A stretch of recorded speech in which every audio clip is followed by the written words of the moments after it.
Hey everyone, Jason Sherman here. In today's episode of Zero to CEO, I speak with attorney and tech law expert Tony Smith. Welcome to the show. Thanks, Jason. Good to be here. Awesome, man. And today we're going to be talking about protecting your startup and winning big in Web3. And for our audience who may not know what Web3 is, why don't you unpack that a little bit for us? Sure. So Web3 is the decentralized internet. If Web2 was what we're currently coming out of, where value accrued to the application sitting on the protocol, which was Facebook or Google or any of these other big businesses, big tech companies that have really done so well in Web2, Web3 decentralizes all that and pushes that value out to the users and the content creators so that you are creating value just by using the protocol. And keeping the money instead of these big, these big companies. I mean, I remember like 5 years ago, I was buying Web3 domains like .sherman or .developer. And then instead of people buying the .coms, they can buy like HTML.developer and you earn money from that, or JavaScript.developer, because now on your resume, you can put this kind of URL and it's very, very specific, but now that's kind of where the future is headed to. I haven't seen it really kind of really take hold yet, but I'm hoping that it will soon. Let's talk about NFTs a bit, because that has a lot to do with it too, because you can have, URLs for NFTs. The Bored Ape thing, the whole NFT space, it kind of like was huge and then it died down and like 90% of the value has vanished or whatnot. But let's talk about how IP law applies to, NFTs or software a little bit. Sure. So interesting case about NFTs. So let's say I bought a Bored Ape, and it is a really famous Bored Ape. It's one that everybody likes, and I've got it. And I decide to make that the logo of my business. And I open up a pizza place. I put it up on a sign, and I do fantastically well. And everybody recognizes my pizza place as Bored Ape, whatever. Are some questions about, did you actually, depending on where you bought it, if you bought it off OpenSea or one of these other NFT marketplaces, their terms of service were not clear about what rights you were buying when you purchased that NFT. So you may have just increased the value of this NFT dramatically, but now you may not have had the right to do that. And then when you go to transfer it to someone else, if I sell this NFT to somebody else, those rights may not transfer along with the sale of the NFT. So there's just some really interesting nuances that have come about with all this stuff. And it's because we don't know what we don't know. Right. Nobody anticipated that these things would have such value and they could be used in so many different ways. So as always, the law is trying to catch up with the technology. It's always behind. It's funny. I was talking to a female founder of a startup where she actually puts real art onto the blockchain, like a Van Gogh painting or whatnot. And she was talking about how like the provenance and the paperwork and the transfer of these $1 million assets is difficult, and you can't figure out if it's a counterfeit or not. So seeing all of that on a blockchain kind of really legitimizes it and kind of solidifies the authenticity of it. So can you talk a little bit about tokenizing Sure. assets like that? So like the blockchain is it's like the great check register or spreadsheet in the sky, and everybody gets to look up and they get to see this thing constantly updating, and it's updating through consensus all over the world. So when it gets updated, that's the one you can believe in. That's the one that you can have trust in. And I tell people, so where did we come from? I tell people the very first blockchain are the string of titles through deeds recorded up all the county courthouses. So when you go to buy a house, you have to have a title search done, and someone actually goes up to that courthouse and flips through pages of indexes and deeds and tracks the ownership history of that piece of real estate back 80 years, 120 years, depending on what the statute of limitations are in that particular county, to make sure that there's a clear chain of title so you can get title insurance. They won't insure the property unless they can see that there's a clear chain of title. That's such an antiquated method. I mean, like paperwork, and like if that county courthouse goes up in flames, all that paperwork is gone. Right. Like I'm surprised it's not digital at this point, you know?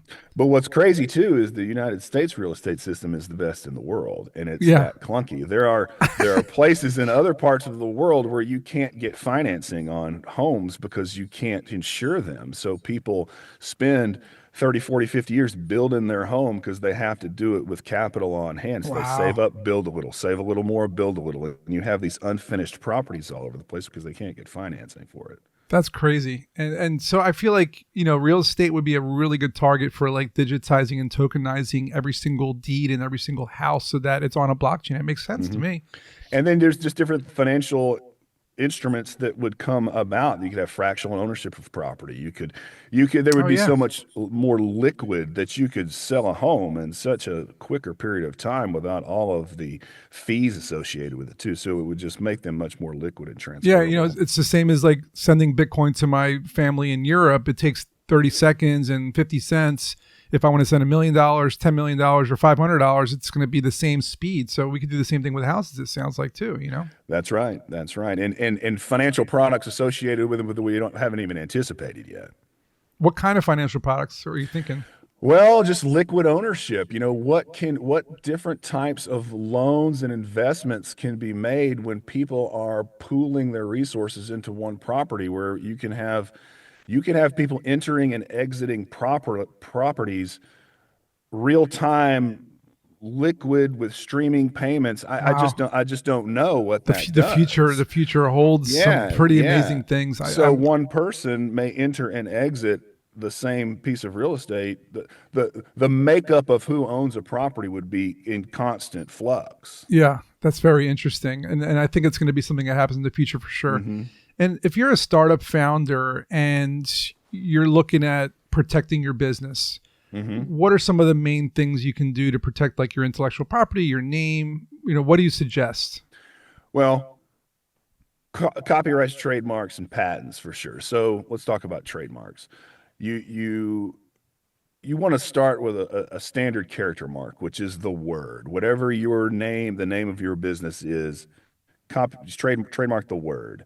And then if there is a design element to the word or it's just a logo with no word in it, that would be a design mark. So you'd want to trademark that as well to protect your rights and register that with the USPTO, the US Patent and Trademark Office, Yep. so that everyone's on notice and you're in the driver's seat when it comes to that piece of IP.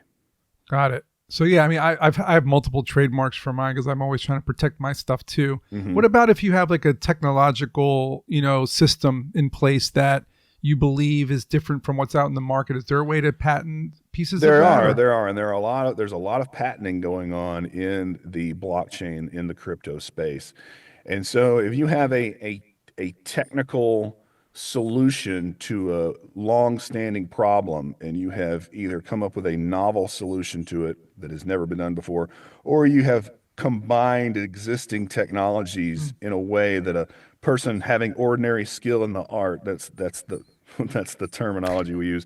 If a person having ordinary skill in the art would look at that and go, huh, I wouldn't have thought of that, then you may have something patentable as well. Makes a lot of sense. And, a lot of times people say to me, well, my technology is kind of built around other technologies that exist, but my specific thing is unique. Is there still a way to patent that, or are you now kind of There are, encroaching in other? it goes back to that. So what the standard is, it's either novel, brand new, never been done before, or non-obvious. And non-obvious to a person having ordinary skill in the art. So not an expert, but not a complete novice either. Someone who's in that industry that Hmm, has about average skill and knowledge in that field. They would look at that combination of technologies with whatever you've added, and they would go, I wouldn't have thought of that. right. That's something, that's a good Non-obvious. idea. Oh, that has that person's level of expertise. It needs to strike them as, that's a good idea. I wouldn't have thought of that. That's not obvious to me. Right. That's interesting. And I want to talk about blockchain law a little bit because I mean, when I'm talking to a lawyer, I'm like, I want to ask the hard questions. I Sure. mean, I just constantly see like there's no regulations when it comes to crypto or blockchain or whatnot. And it's kind of frustrating to a lot of people. Why do you think, what do you think's happening? Why is it not happening? What do we need?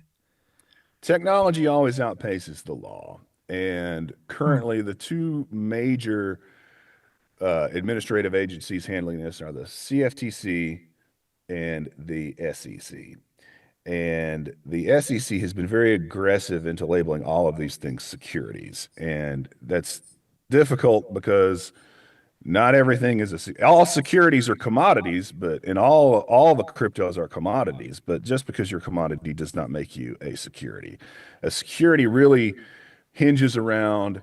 So the actual definition of a security comes from a case from the early 1900s about orange groves and people investing in orange groves and having another entity manage and harvest these oranges. And so, what the four elements, and this is called the Howey test. It's an investment of money in a common enterprise with the expectation of profits from the effort of others. And what we get into with cryptos, and because some of these cryptos are definitely securities, and that people have been using these in the ICO boom of 2018. Yeah. People were these pump and dump schemes. People were definitely using these things as fundraising Yeah. mechanisms, and 100%. it was totally built. It was totally an expectation of profits from the efforts of others because these things didn't do anything. They had Right. no utility at all. It was just whoever was, if I am a crypto investor and I'm buying the pump and dump coin and I am definitely expecting profits from it, and I am certainly relying on the efforts of whoever these developers are to manage that and improve it and make it profitable. Yeah. But if you try to apply that to Bitcoin, and the SEC has said that Bitcoin's not a security, but Bitcoin's not controlled by anybody. Right. It's It's this decentralized. it's decentralized, and there is a theory that things that cryptos that are securities now, because they are centralized, there's that locus of control initially. As they decentralize over time, they take on less and less the characteristics of securities. So there has been this safe harbor provisions that have been suggested by some people that these cryptos need to be given time to mature and develop, and not because registering as a security is impossible in some Yeah. ways for cryptos. So it is just the safe harbor provisions would allow them to develop and be sold and decentralize over time to become what they are envisioned to be, which are decentralized applications, decentralized I mean, tokenization. a lot of people who invest in crypto, at least the ones that I've heard of or know of, they literally call Bitcoin or Ethereum or any of the top Solana, any of the top coins right now, they call them currencies. Like they're paying, Well, they go to a store, they pay for pizza in the store, they pay for a car, or they pay for anything with the currency. So why is it treated other than currency? Well, because again, the thing about cryptos is that they can be a currency, they can be a security, they can be a commodity, there can be A lot of smart different things. contracts, they can represent title to a vehicle. They're Yeah. just so new, and we don't know what we don't know. They can be a lot of different things. So what we need is a new body of law to Mm, to tell us 100%. what these things are. And I shouldn't even say tell us what these things are, to put us on notice so that we can feel good about what we're investing in and buying and what businesses we're building, so that the regulation by enforcement doesn't catch us by surprise and cut us off at the knees after we're how many ever years into a business venture. 100%. And if you had one piece of advice before we wrap up to every startup founder to like legally protect themselves, what would you say to them? I would say get your business operations, your entity structure, your paperwork, your processes, your accounting principles, all that foundational business 101 stuff in line in the beginning, and set a good trajectory and instill all of that into the culture of your business. Because to go back and fix that 5 years, because these things have That's a nightmare. startup is light speed. 5 years goes by in a flash, and you Boom. get 5 years into this thing and you look down and your financials are garbage and your accounting principles are terrible. Your business really isn't worth anything at that point. And when you go to sell your business, you could 3 to 5x the sell price of your business because your financials are squared away. You look professional because the people that are going to come buy your business, that's what they're going to look at, and that's what they want to see. I love that. That's fantastic advice for everybody listening. And if they want to get more help from you or they want to reach out to you, where would they do that? TonySmithLaw.com. We do a lot in the crypto space. We do a lot in the blockchain space. We have other practices of law too, but the IP, the crypto, that's where we really like to be. Sweet guys. If you need help with your legal stuff, blockchain, AI, whatnot, check out TonySmithLaw.com. Thanks for listening, and we'll see you in the next one.